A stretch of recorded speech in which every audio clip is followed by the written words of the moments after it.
رب العالمین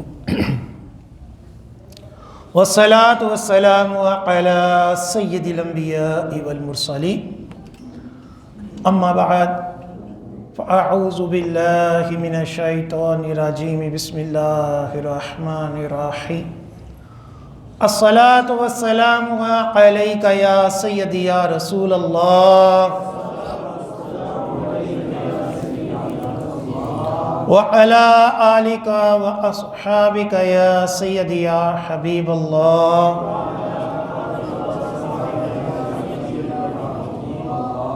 الصلاة والسلام عليك يا سيدي يا نبي الله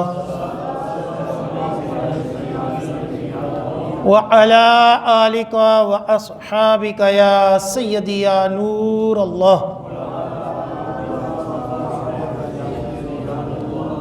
نویت سنت اعتکاف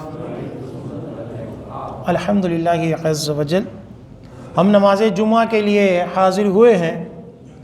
دعا ہے کہ رب تعالی ہماری اس ادنا سی یہ حاضری کو اپنی بلند بارگاہ میں قبول و منظور فرمائے، اور جو کچھ اس جمعے میں بیان ہوگا اسے سننے کی، سمجھنے کی، اس کے اوپر عمل پیرا ہونے کی اور مجھے صحیح طرح بیان کرنے کی توفیق عطا فرمائے۔ الحمدللہ کچھ دنوں بعد ایک عظیم دن جس میں نبی کریم صلی اللہ علیہ وسلم کو معراج شریف عطا ہوئی، وہ 27 رجب آنے والا ہے۔ اسی مناسبت سے آج جو جمعے کا موضوع ہے وہ معراج کے متعلق ہے، اور موضوع کا جو نام ہے وہ ہے معراج اور مشاہدات، کہ معراج میں آقا علیہ السلام نے کیا کیا چیزیں دیکھیں اور کون کون سے گناہوں کے اوپر عذابات دیکھے، تاکہ ہم ایک طرف جب معراج کی شان کو دیکھیں تو دوسری طرف اپنے اعمال کو بھی دیکھیں۔ معراج وہ موضوع ہے کہ بڑے بڑے ائمہ اکرام نے اس کے اوپر بیانات کیے، کتابیں لکھیں، اشعار لکھے۔ امام احمد رضا خان علیہ رحمت الرحمن کے دور میں ایک مشہور شاعر محسن کاکوری ایک دن اعلیٰ حضرت کی خدمت میں ظہر کی نماز کے بعد حاضر ہوئے اور عرض کی حضور میں نے معراج کے اوپر ایک قصیدہ لکھا ہے، آپ اس کو ذرا سن لیں، کوئی اصلاح وغیرہ کی حاجت ہو تو وہ فرما دیں۔ آپ نے فرمایا کہ سناؤ۔ انہوں نے چند اشعار پیش کیے تو اعلیٰ حضرت نے فرمایا کہ بقیہ جو شعر ہے عصر کے بعد آپ مجھے سنائیے گا۔ انہوں نے کہا کہ جی حضور بہتر۔ اب ظہر کے بعد انہوں نے شعر پڑھنے شروع کیے، کچھ ٹائم لگا ہوگا، پھر اگر سردیوں کے اعتبار سے دیکھیں تو ظہر اور عصر کے درمیان اتنا وقت بھی نہیں ہے، تو ان کے چلے جانے کے بعد اعلیٰ حضرت علیہ رحمہ نے قلم پکڑا اور معراج کے اوپر شعر لکھنے شروع کیے۔ اعلیٰ حضرت وہ شاعر تھے کہ بالقصد شعر نہیں لکھتے تھے، جب ایک ذوق برتا تھا، ایک کیفیت دلی میں آتی تھی تو پھر اس کے اوپر لکھتے تھے۔ بعض دفعہ ہوتا نا کہ ہم کوئی شعر لکھنے بیٹھے تو 100 مرتبہ شعر کی کاٹا پیٹی کریں گے، لفظ آگے پیچھے کریں گے، لفظ کاٹیں گے پھر ڈالیں گے، لیکن اعلیٰ حضرت کی شان دیکھیں، شعر لکھنے شروع کیے ظہر سے لے کر عصر تک، اور صرف معراج کے اوپر 67 شعر لکھ دیے تھوڑے سے وقت کے اندر، 67 شعر۔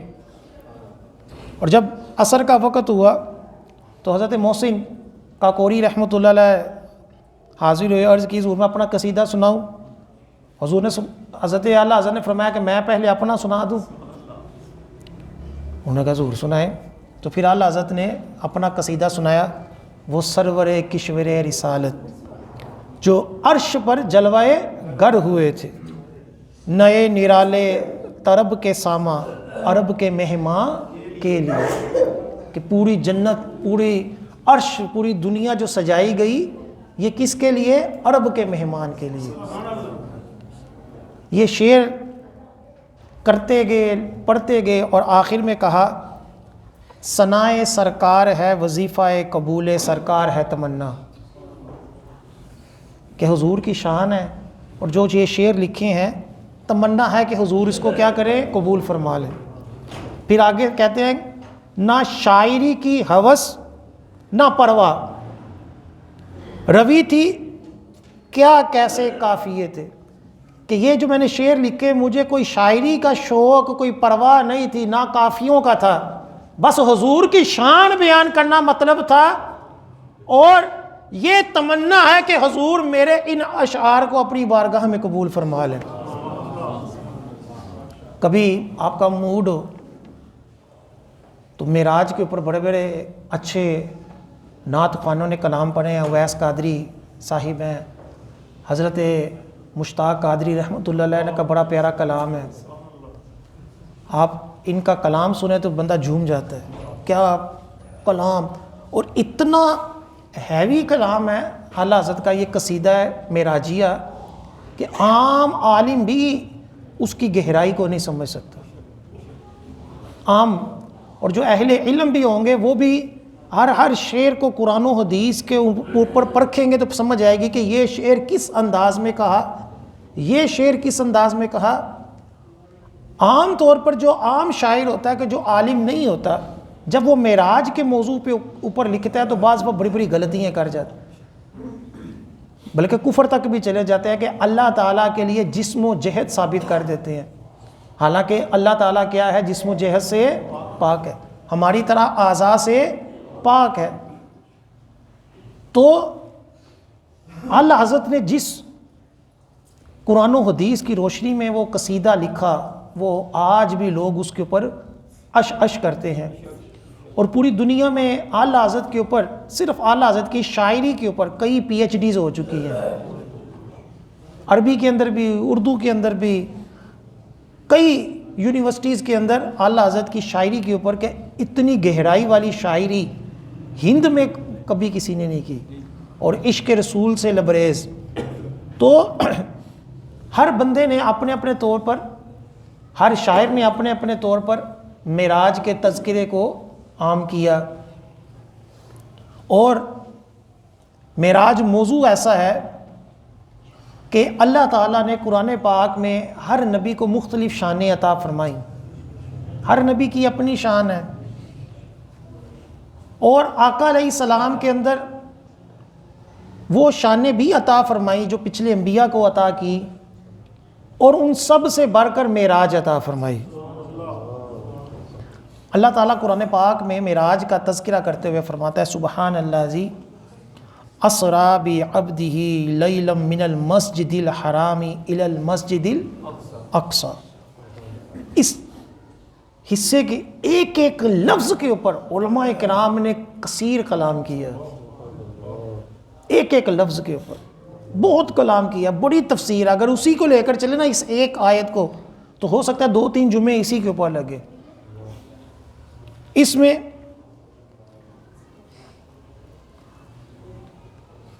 معراج کا تذکرہ ہے،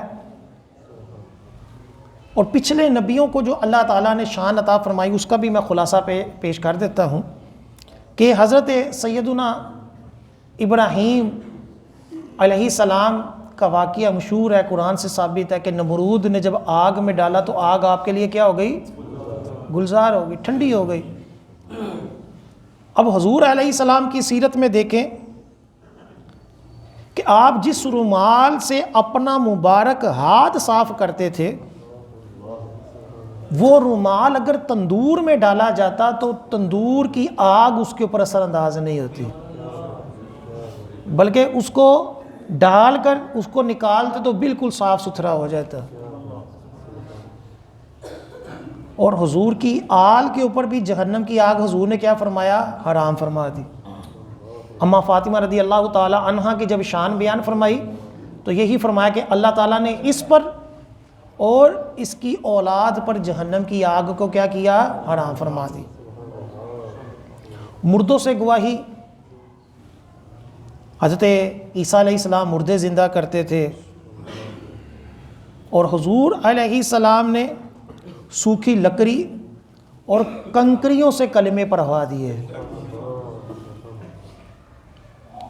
حضرت سیدنا موسیٰ علیہ السلام کے بارے میں قرآن میں آتا ہے کہ جب بنی اسرائیل کو لے کر نکلے، پانی کی کمی محسوس ہوئی تو آپ نے عصا مار کر، چھری مار کر چشمے جاری کیے۔ تو پیارے آقا صلی اللہ علیہ وسلم کی شان میں مشہور احادیث ہیں کہ آپ نے پیالے کے اندر اپنا ہاتھ ڈالا تو وہاں سے چشمہ جاری ہو گیا۔ اب جو قرآن پاک کی آیت ہے اس کے اوپر آتے ہیں کہ اللہ تعالیٰ نے پہلے اپنی شان بیان کی کہ سبحان اللہ جی، پاک ہے وہ ذات، یعنی وہ ذات ایسی ہے کہ اس کے اندر کوئی عیب نہیں، وہ عاجز نہیں، اس کو کوئی عاجز نہیں کر سکتا۔ اب اگر کوئی معراج کے اوپر اعتراض کرے کہ یہ کیسے ہو سکتا ہے کہ ایک ہستی جو ہے وہ اتنے مختصر سے وقت میں جنت کی بھی سیر کر لے، دوزخ کے عذابات بھی دیکھ لے، اور اتنا سفر مکہ سے بیت المقدس کا بھی کر لے، یہ کیسے ممکن ہے؟ تو اللہ تعالیٰ نے پہلے ہی اس کا جواب دے دیا کہ پاک ہے وہ ذات، کہ جب رب پاک نے اپنے محبوب کو معراج کروا دی تو اس کے لیے یہ کوئی بڑی بات نہیں ہے، پاک ہے وہ ذات، کوئی اس کے اندر عجز نہیں ہے۔ ہم محتاج ہیں چیزوں کے، سواریوں کے، اللہ تعالیٰ کی ذات محتاج نہیں ہے۔ پھر اللہ تعالیٰ نے آگے فرمایا بھی عبدی ہی، اپنے بندے کو۔ علماء کرام نے اس کے اوپر کلام کیا کہ یہاں جب عبد کی بات ہوئی ہے، عبد کا لفظ استعمال ہوا ہے تو یہ اصولاً جو عربی قواعد ہیں اس کے اعتبار سے یہ مکمل جاندار ہستی کے اوپر اطلاق ہوتا ہے اس کا۔ لہذا حضور کو جو معراج ہوئی وہ جاگتے ہوئے ہوئی۔ آج کل کئی لوگ جو منکر ہیں نا، جو حضور کی ہر فضائل کے منکر ہیں، نہیں جی نہیں ہے کتنے لکھے ہے، نہیں جی نہیں ہے، مولویوں نے گلا بنائی ہے۔ معراج کے اوپر بھی کئی کہتے نہیں وہ تو نیند میں ہوئی تھی، وہ تو نیند میں ہوئی تھی۔ دلائل تو بڑے ہیں، حدیثیں اس کے اوپر بھی بڑی ہیں کہ جاگتی ہوئی، نیند میں ہوئی۔ قرآن کی آیت سے بھی، لفظ عبد سے بھی یہی ثابت ہے نا۔ جب کوئی بندہ، میں کہوں کہ وہ کوئی بندہ آیا تو وہ نیند میں آیا کہ حقیقت میں آیا؟ حقیقت میں آئے گا تو بندے کا اطلاق اس کے اوپر ہوگا نا۔ تو اوورآل سارے عقلی طور پر ہم بات کرتے ہیں۔ آپ مجھے یہ بتائیں کہ معراج کا سب سے پہلے جو انکار کیا، جو مذاق اڑایا، وہ کس نے اڑایا؟ ابو جہل۔ ابو جہل نے کیا مذاق اڑایا، کیا انکار کیا کہ یہ تو ہو ہی نہیں سکتا، یہ تو ہو ہی نہیں سکتا۔ تو ابو جہل نے جو انکار کیا وہ نیند کا کیا کہ جاگتی حالت کا کیا؟ میں آپ سے یہ کہوں کہ میں رات کو ستا یہاں سے تو میں خواب وچ مدینے چلا گیا، مکے چلا گیا، امریکہ چلا گیا، میں آسمانہ تے چلا گیا، تو آپ کبھی انکار کریں گے؟ نہیں، کہیں گے ممکن ہے یار، خواب وچ بندہ کتے بھی جا سکتا ہے، کہیں گے نا، ممکن ہے نا کہ بندہ خواب کے اندر ہے کہیں بھی چلا جائے۔ ابو جہل اتنا تو پاگل نہیں تھا کہ وہ جب معراج کا انکار کر رہا ہے تو وہ خواب کا انکار کر رہا ہے، اور لوگ اس کی باتوں میں آ رہے ہیں۔ اگر تو حضور نے کہا ہوتا کہ میں خواب میں پہنچا تو کبھی بھی ابو جہل اعتراض نہ کرتا، کیونکہ وہ اعتراض یہ کر رہا تھا کہ اتنے مختصر وقت میں ایسا ممکن ہے ہی نہیں۔ خواب میں تو ابو جہل بھی مان جاتا کہ ممکن ہے، لیکن اس نے جو انکار کیا وہ جاگتے ہوئے کیا، اور اس کا جو رد ہوا، اس کا جو ریئیکشن ہوا، اور اس کی معراج کی جو تصدیق کی حضرت ابوبکر صدیق نے، وہ جاگتی ہوئی معراج کی ورنہ حضرت ابوبکر صدیق پوچھ رہے تھے ہاں بھائی معراج کون سی، نیند والی کہ جاگنے والی؟ نیندنے والی ہوتی تو حضرت ابوبکر صدیق تو واضح دلیل دیتا ہے یار نیند میں تو بتا کہیں بھی جا سکتے، اس میں پریشان ہونے والی کون سی بات؟ لیکن حضرت ابوبکر صدیق نے کیا فرمایا؟ اگر میرا نبی کہہ رہا ہے تو وہ سچ ہے، دلائل نہیں دیے بلکہ کیا کیا؟ تصدیق کر دی۔ اب جب معراج ہوئی، اگر اس موضوع کے اوپر آئیں کہ کس انداز سے آپ کو لے کر گئے، فرشتوں کا کیا اس کے اندر ادب تھا، کیا کیا چیزیں راستے میں ہوئیں، وہ ایک لمبا ٹاپک ہے۔ میں خلاصتاً عرض کر دیتا ہوں کہ حضور سوئے ہوئے ہیں، اب حضرت جبرائیل حاضر ہوئے ہیں۔ اب یہ نہیں کہا کہ چلیے اللہ تعالیٰ کی بارگاہ میں حاضر ہوں، بلکہ اپنے پر جو تھے، اپنا چہرہ جو تھا وہ حضور کے تلووں کو لگایا، ادب کے ساتھ اٹھایا۔ اگر آپ پوری شریعت کو پڑھ بھی لینا تو آپ کو اس کا خلاصہ اگر بیان کرنا پڑے تو وہ سراسر کیا ہے؟ ادب ہے۔ ہر چیز کا کیا ہوتا ہے؟ ادب، اور با ادب ہمیشہ با مراد ہوتا ہے۔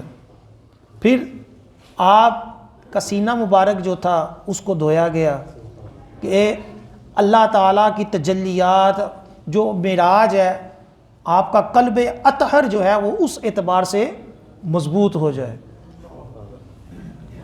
یہ بھی ایک تفصیل ہے کہ شق صدر کی کیا جو ہے نا وہ شانیں ہیں، کیا حکمتیں ہیں۔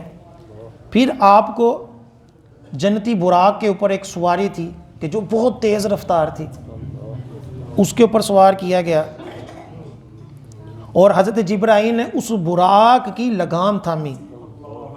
حضرت سیدنا اسرافیل دستہ پیچھے حاضر رہے، فرشتوں نے چاروں طرف سے براق کو گھیر لیا، اور اس شان سے معراج کے دولہا کی سواری نکلی۔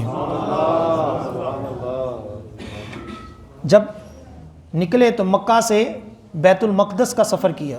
اب اس کے اوپر بھی علماء نے یہ بیان کیا کہ پہلے بیت المقدس کیوں گئے، اس کی بھی حکمتیں ہیں۔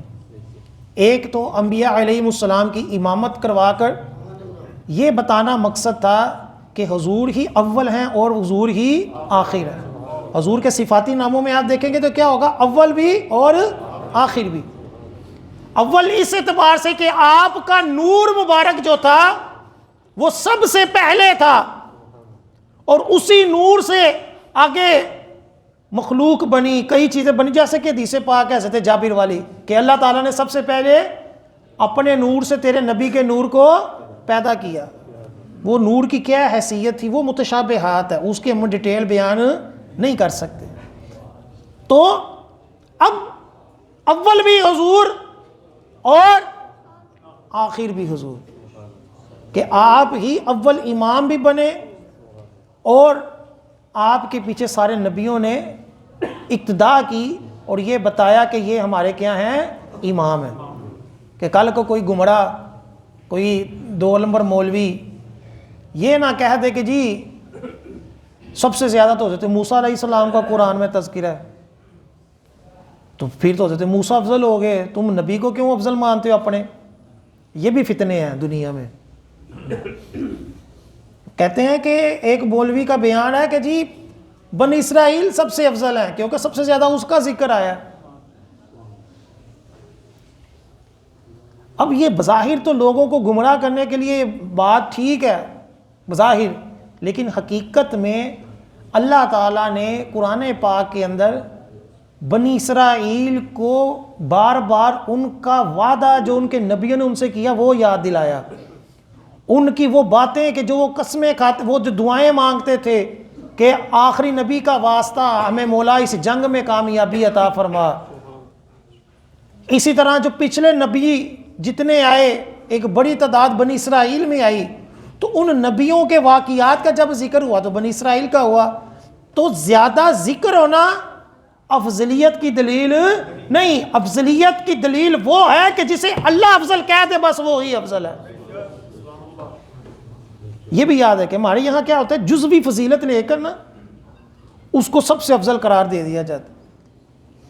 حضرت علی رضی اللہ تعالیٰ عنہ کی جزوی فضیلتیں بے شمار ہیں، ان کو لے کر کہا جاتا ہے کہ جی یہ سب سے افضل ہو گئے، ایسا نہیں ہوتا۔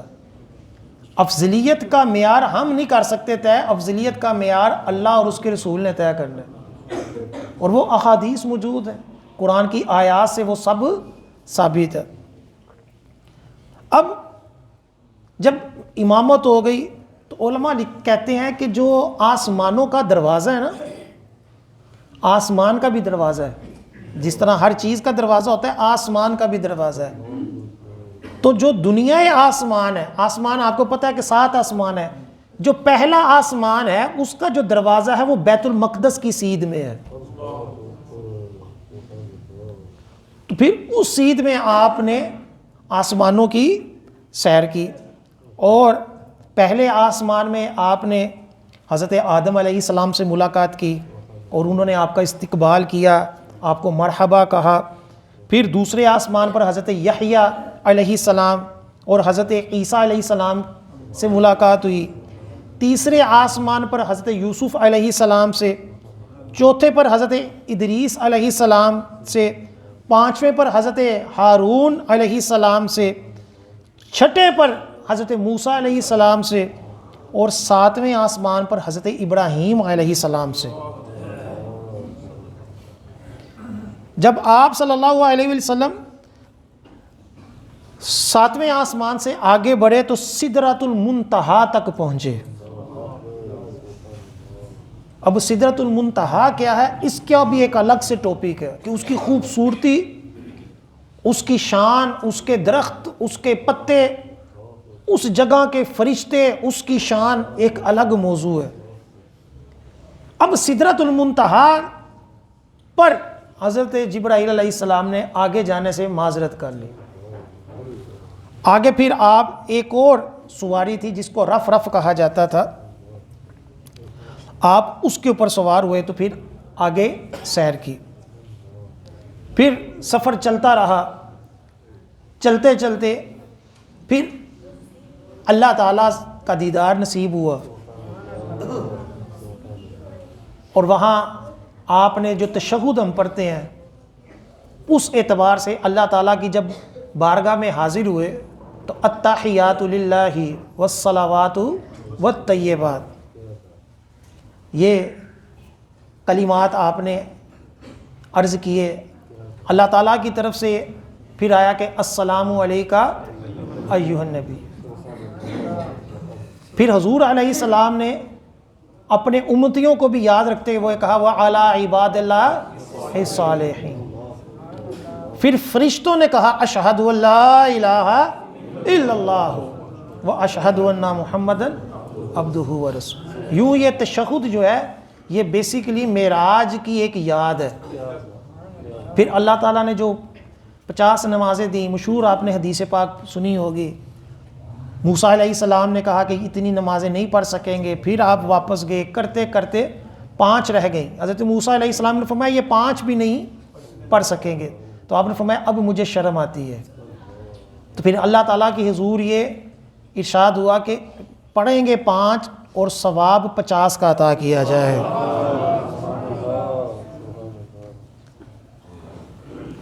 پھر آپ علیہ السلام نے جنت کا بھی جو ہے وہ ملاحظہ کیا، جنت کے اندر آپ نے اپنے جو کئی صحابہ کی شانیں بھی دیکھیں، ان کے محلات بھی دیکھے۔ پھر اس کے بعد آپ نے دوزخ کے عذابات کو بھی ملاحظہ کیا، اور یہ جو آپ نے عذابات دیکھے یہ بھی آپ کی ایک شان ہے، آپ کا ایک معجزہ ہے کہ ابھی ان لوگوں نے دوزخ میں جانا نہیں ہے، وہ قیامت کے بعد جانا ہے، لیکن آپ کو دکھا دیا گیا کہ کون کون سے لوگ کس وجہ سے دوزخ میں جائیں گے۔ اس میں آتا ہے کہ ایک شخص کو آپ نے خون کے دریا میں کھڑا دیکھا، اور جب پوچھا کہ یہ کیا کس وجہ سے عذاب ہو رہا ہے، تو حضرت جبرائیل علیہ السلام نے عرض کی حضور یہ سود خور ہے. یہ کون ہے؟ سود خور ہے کہ جو خون کے دریا میں کھڑا ہے. عذاب ہے ایک قسم کا نا. اسی طرح آپ علیہ السلام نے ایک جماعت کو دیکھا کہ ان کی زبانیں اور ہونٹ کینچیوں سے کاٹے جا رہے تھے. زبانیں اور ہونٹ کینچیوں سے کاٹے جا رہے ہیں. جبرائیل امین نے عرض کی یہ بے عمل واعظ ہیں، ان کا کردار اور گفتار ایک نہیں تھے. یعنی یہ دوسروں کو تو عمل کا کہتے تھے لیکن خود اس کے اوپر عمل نہیں کرتے تھے. یہ ہم سب کے لیے ہے کہ ہم لوگوں کے اوپر تنقید تو بہت کرتے ہیں، لوگوں کے اندر دین کی باتیں واقعات تو بڑے سناتے ہیں، حاجی بھی مشہور ہوتے ہیں، نمازی بھی، سب مشہور ہوتے ہیں، لیکن ہم سب نے اپنے اپنے اعمال کو بھی دیکھنا ہے کہ ہم اپنے علم کے اوپر عمل کتنا کرتے ہیں. اگر ہم لوگوں کو تو بڑی باتیں کریں، بڑے جو ہے نا وہ نصیحتیں کریں اور خود ہمارا عمل جو ہے وہ کیا ہو، بے عمل ہو، تو حضور علیہ السلام نے دیکھا کہ ایسے لوگوں کی زبانیں اور ہونٹ جن کے ذریعے لوگوں کو بڑے دیندار بنتے تھے، ان کی زبانیں اور ہونٹ کینچیوں سے کاٹے جا رہے تھے. الامان والحفیظ. اسی طرح آپ نے دیکھا کہ کچھ لوگ جو تانبے کے ناخنوں سے اپنے جسموں اور چہروں کو چھیل رہے تھے، تانبے کے ناخن سے اپنے چہروں کو اور اپنے سینوں کو چھیل رہے تھے، اپنے آپ کو سمجھ لے عذاب دے رہے تھے. تو جبرائیل نے فرمایا کہ یہ چغل خور اور غیبت کرنے والے، چغل خور اور غیبت کرنے. چغل خوری اور غیبت چاہے جائے کہ عورت ہے یا مرد ہیں یا نمازی ہیں، پرہیزگار ہیں، ان کو تو لوگ معمولی سی بات سمجھتے ہیں. پھر غیبت سے اوپر والا درجہ تو بہتان کا ہے، جو اس سے بھی زیادہ سخت ہے، جو کئی مرتبہ ہم بہتان ہی لگا رہے ہوتے ہیں. امام مسجد پر بہتان، انتظامیہ پر بہتان، اسی طرح نیک عورتوں کے اوپر بہتان، نمازی لوگوں کے اوپر بہتان، تاجر کے اوپر بہتان، کئی عام لوگوں کے اوپر بھی چھوٹی چھوٹی باتوں کے اوپر کسی کو کرپٹ سمجھ لیا جاتا ہے. المختصر عورتوں کے اندر تو ہر تیسری چوتھی عورت پوچھ لو تو کہے گا میرے تے فلاں نے جادو کیتا ہے. ہر عورت ہی ایسا لگتا ہے کہ تویز دھاگوں کا شکار ہوئی پڑی ہے، اور انہیں وہی عامل اچھا لگتا ہے جو یہ کہے کہ تمہارے اوپر جادو ہوا ہے، جو یہ کہے کہ نہیں ہوا کہتے ہیں ایسا ہی نہیں ہے. نفسیاتی ہم قوم بن گئے ہیں نا.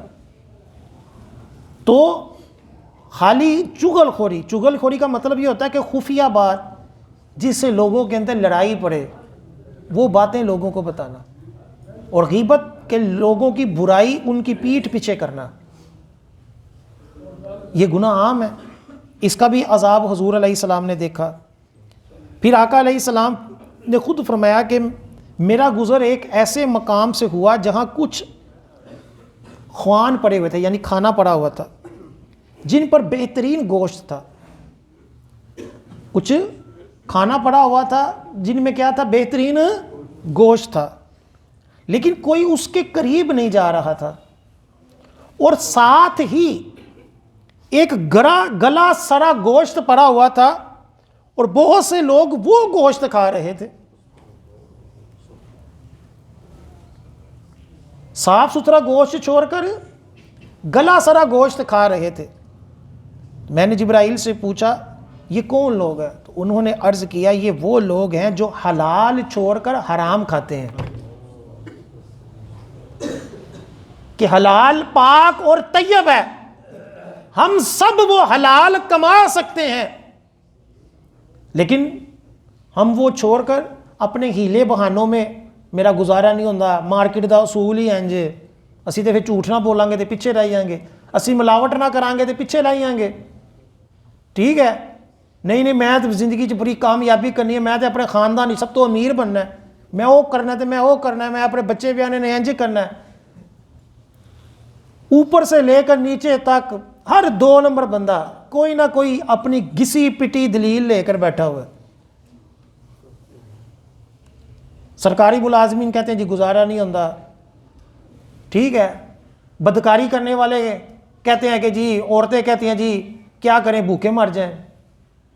یعنی ڈاکو بھی مجبور کہتے ہیں جی اسی کی عیدی کتوں کرنی ہے، عید رمضان شریف میں وہ کہتے ہیں عیدی کٹھی کر رہے ہیں، جی سارے عیدی کٹھی کرنے لگے ہیں. تو المختصر یہ ہے کہ حلال چھوڑ کر حرام، اس کا مطلب یہ ہوا کہ اللہ تعالیٰ نے ہر بندے کے نصیب میں حلال لکھا ہوا ہے، اگر وہ کوشش کرے تو حلال ملے گا. لیکن ہم اس حلال کو چھوڑ کر کیا کرتے ہیں، حرام کی طرف جاتے ہیں. پھر کل قیامت والے دن حدیث پاک میں فرمایا گیا کہ وہ اولاد جس کے لیے بندے نے حرام کمایا ہوگا، وہ اولاد اللہ تعالیٰ کے حضور عرض کرے گی مولا اس بندے کو سزا دے، اس نے ہمیں حرام کھلایا ہے. جس اولاد کے لیے حلال و حرام کی تمیز نہیں، وہ اولاد کہے گی کہ اس نے ہمیں حرام کھلایا، مولا ہمارا کیا قصور ہے، ہمیں تو پتہ ہی نہیں تھا یہ حرام کماتا ہے. تو پھر وہ بندہ کہے گا کہ تمہارے لیے تو میں حرام کماتا رہا، اب تم اس کا وبال بھی میرے اوپر ڈال رہے ہو. تو اللہ تعالیٰ اس گناہ کو جو اس نے کمایا، حرام کمایا، جو بھی کیا، اس کے بدلے میں اس کو جب جہنم میں پھینکے گا تو لوگ کہیں گے کہ یہ وہ بد نصیب ہے جس نے اپنی اولاد کے لیے اپنی آخرت تباہ کر لی. اسی طرح حضور نے فرمایا کہ کچھ لوگوں کو میں نے دیکھا کہ جن کے پیٹ کوٹھیوں کی طرح بڑے بڑے ہیں، بڑے بڑے گھر کی طرح ان کے پیٹ ہے. جب ان میں سے کوئی کھڑا ہوتا تو فوراً منہ کے بل گر پڑتا، یعنی اتنا بڑا پیٹ تھا کہ کھڑا ہی نہیں ہوا جا رہا تھا. اور وہ کہہ رہے تھے کہ اے میرے رب قیامت قائم نہ فرما. یہ لوگ قوم فرعون کی گزرگاہوں میں پڑے ہوئے تھے، جب کوئی قوم گزرتی تو ان کو روند ڈالتی اور بارگاہ خداوندی میں گریہ زاری کرتے. میں نے پوچھا کہ یہ کون ہے؟ فرمایا یہ آپ کی امت کے سود خور ہیں. اور ایک حدیث پاک میں فرمایا کہ ان بڑے بڑے جو پیٹ تھے ان کے اندر سانپ اور بچھو دوڑ رہے تھے. تو سود خور جو ہوتا ہے نا وہ حرام کھاتا ہے، جب حرام کھاتا ہے پیٹ بھرتا ہے تو در حقیقت وہ اپنے پیٹ میں آگ بھر رہا ہے، جس کا کل قیامت والے دن اس کو حساب دینا پڑے گا اور اس کی سزا ہوگی. آج جتنا مرضی سود کو انٹرسٹ کے نام پر اور سود کو نفع کے نام پر، سود کو مختلف ہیلے بہانوں سے لوگ اپنے لیے جائز سمجھ لیں. ریٹائر لوگ یہ سمجھ لیں کہ لو جی ہم بینک میں پیسے رکھ کے نفع نہیں کھائیں گے تو کیا کاروبار کیا کریں، کاروبار تو ہوتا ہی کوئی نہیں، فراڈ ہے، یہ ہے تو وہ ہے. تو یا اسی طرح تاجر لوگ لوگوں کو تھوڑے تھوڑے پیسوں کی لالچ دے کر ان کے پیسے بٹورنے کے لیے مارکیٹنگ کی نوکریاں، پتہ نہیں کون کون سے کام اور کون کون سی کمیٹیاں بنا لی ہوئی ہیں. ٹھیک ہے، یہ سود ہی ہیں ساری. کئی یہ جو لکی کمیٹی ہے، لو جی 5 لاکھ کی کمیٹی 4 لاکھ میں ملے گی، ٹھیک ہے، اور لاکھ روپیہ جس کی کمیٹی نہیں نکلی ہوگی ان سب میں تقسیم ہو جائے گا، سود ہے. اور بھی اسی طرح کی کئی چیزیں رائج ہیں. لوگ بس کہتے ہیں جی مجھے پیسہ چاہیے، 5 لاکھ کی کمیٹی میں 4 لاکھ لے کر بظاہر وہ اپنا کہہ رہے ہیں میرا کام ہو جائے گا، لیکن وہ سود دے بھی رہا ہے اور بقیہ بھی گناہ گار کر رہا ہے. اور بھی کئی کام ہیں. یہ ایسے ہی کسی کے پیسے انویسٹ کر لینا، نہ شریعت کی اس کے اندر شرائط نہ لوازمات، بازی تنوں مہینے کا 2000-3000 پہنچے گا، سود ہے، حرام ہے. اور بھی کئی کام ہیں. اسی لیے تمہارے کاروبار میں برکت نہیں. ہمیں تو یہ چاہیے کہ صبح اٹھتے ہی ہر کوئی یہ دعا مانگے مولا کسے فراڈیے دے واہ نہ پائیں. اتنا فراڈ کہ نئے سے نئے انداز سے لوگوں کو لوٹنے کی اسکیمیں چل رہی ہیں، نئی سی نئی مارکیٹیں آ رہی ہوتی ہیں، نئی سے نئی ایپ سوشل میڈیا کے اندر چل رہی ہوتی ہیں. کوئی بینک والا بن کر فون کر رہا ہے، لوگوں کے پاسورڈ لے رہا ہے، کوئی کہہ رہا ہو میرے کو غلطی نہ تاڈے گھر جائز کیش کا پیسہ آ گیا میں واپس دے دیو. اسی بہانے وہ آپ کا جائز کیش کا اکاؤنٹ اپنی طرف کرنے کی کوشش کرتا ہے، کوئی کسی طرح، یعنی ہم لوگ فراڈ کے ذریعے اپنی عقل لڑا کر لوگوں کے پیسے بٹورنے کی کوشش میں ہیں، وہی عقل اگر حلال چیز میں لگائیں تو اللہ تعالیٰ اس سے زیادہ عطا فرمائے۔ اسی طرح یتیموں کے مال کھانے کے بارے میں حضور علیہ السلام نے دیکھا کہ کچھ لوگوں کے ہونٹ اونٹ کے ہونٹ کی طرح بڑے بڑے، جیسے اونٹ ہوتے ہیں ان کے ہونٹ بڑے ہوتے ہیں، اور وہ اپنے منہ کھول کر انگارے کھا رہے ہیں، آگ کھا رہے ہیں، اور منہ سے کھاتے ہیں اور ان کی پیٹھ سے وہ انگارہ آگ کا نکل رہا ہے۔ میں نے پوچھا یہ کون لوگ ہیں؟ تو بتایا گیا یہ یتیموں کا مال کھانے والے ہیں، یتیموں کا مال، کہ چاچا بن کے سارا یتیمہ دی مال بھی کھا لیا، زمین بھی کھا لی، تو پھر بھی کہتے ہیں اسی تانوں پالیا نہیں، بہنوں کا حصہ کھا کر پنیواں نوں کہنا کہ اسی تانوں پالیا نہیں، ٹھیک ہے تھوڑا بہت دے دیا، تھوڑا بہت لگا دیا، باقی سارا کھا لیا، یہ چلتا رہتا۔ اسی طرح معراج کی رات حضور علیہ السلام نے ایک منظر دیکھا کہ کچھ لوگ ایسے ہیں کہ جن کے سائڈیں، جسم کی سائڈوں کے گوشت کو کاٹا جا رہا تھا، اور ان سے کہا جا رہا تھا کہ ان گوشت کو اسی طرح کھاؤ جس طرح تم اپنے بھائی کے گوشت کھاتے تھے۔ میں نے پوچھا یہ کون ہے؟ تو فرمایا کہ یہ غیبت کرنے والے اور دوسروں کے عیب اچھالنے والے تھے۔ یعنی قرآن میں کہا گیا نا کہ غیبت کرنا ایسا ہے جیسے اپنے مرے بھائی کا گوشت کھانا ہے، تو حضور علیہ السلام نے اسی طرح دیکھا کہ جن کے جسم کی سائڈوں سے گوشت کاٹ کر کہا جا رہا ہے کہ کھاؤ، اپنا ہی گوشت ان کو کھانے کو کہا جا رہا ہے۔ اسی طرح حضور علیہ السلام نے ایک روایت میں ہے کہ معراج میں نے کچھ ایسے لوگوں کو دیکھا کہ جن کے سر پتھروں کے ساتھ کچلے جا رہے ہیں۔ میں نے پوچھا یہ کون ہے؟ فرمایا کہ یہ وہ ہیں کہ جن کے سر نماز سے بوجھل ہو جاتے تھے، یعنی نماز پڑھنے کو دل نہیں کرتا تھا، دماغ کے اوپر ہوتا تھا کہ یار نماز پڑھنے جاؤں گا تو دکان کا کیا بنے گا، کاروبار کا کیا بنے گا، تو حضور نے فرمایا کہ ان کے جو سر نماز کی وجہ سے بوجھل ہو جاتے تھے آج ان سروں کو کچلا جائے گا۔ اسی طرح زکوٰۃ نہ دینے والے کے بارے میں فرمایا کہ ان کو زقوم اور کانٹے دار درخت اس طرح کھانے کو دیے جا رہے تھے کہ جیسے اونٹ اور بیل جو ہوتی ہے نا ان کو درخت اور سبزہ کھانے کے لیے دیا جاتا ہے، وہ کھا رہے ہوتے ہیں۔ میں نے پوچھا یہ کون ہے؟ فرمایا کہ جو اپنے مالوں کی زکوٰۃ ادا نہیں کرتے تھے۔ اسی طرح ایک حدیث پاک میں فرمایا کہ میں نے ایسے لوگوں کو دیکھا کہ جن کے سامنے ایک ہانڈی میں پکا ہوا جبکہ دوسری ہانڈی میں کچا گوشت رکھا ہوا، تو وہ پکا ہوا گوشت چھوڑ کر کچا گوشت کھانے لگے۔ میں نے پوچھا یہ کون ہے؟ تو حضرت جبرائیل نے عرض کی یہ ان مردوں اور عورتوں کی طرح ہے جو پاک بیبیاں اور پاک شوہر چھوڑ کر بدکاری کیا کرتے تھے۔ یعنی پاک گوشت، پکا ہوا گوشت، اس کی مثال کیا ہے کہ جو شوہر ہے اور بیوی ہے، یہ پاکیزہ ایک رشتہ ہے، اس کو چھوڑ کر کس کے ساتھ؟ غیر محرم عورتوں کے ساتھ، عورتیں غیر محرم مردوں کے ساتھ عشق مشوقی کر رہی ہیں، بدکاریاں کر رہی ہیں، تو فرمایا کہ یہ ان کا حال ہے اور یہ ان کا عذاب ہے کہ کچا گوشت کھا رہے ہیں حلال گوشت چھوڑ کے، کہ بیوی کے پاس بھی وہی کچھ ہے جو غیر عورت کے پاس ہے۔ صرف ایک ذہن کی وجہ سے کیا عذاب ہوگا۔ اور ایک حدیث پاک میں فرمایا کہ جو زانی مرد عورت ہوں گے ان کو ایسے آگ کے تندور میں ڈالا جائے گا کہ وہ اس تندور سے ابل رہے ہوں گے، جس طرح پانی ابلتا ہے نا، اس طرح زانی جو ہوں گے وہ تندور سے ابل رہے ہوں گے، اوپر اچھلیں گے۔ اتنا بھیانک عذاب ہے زنا کا۔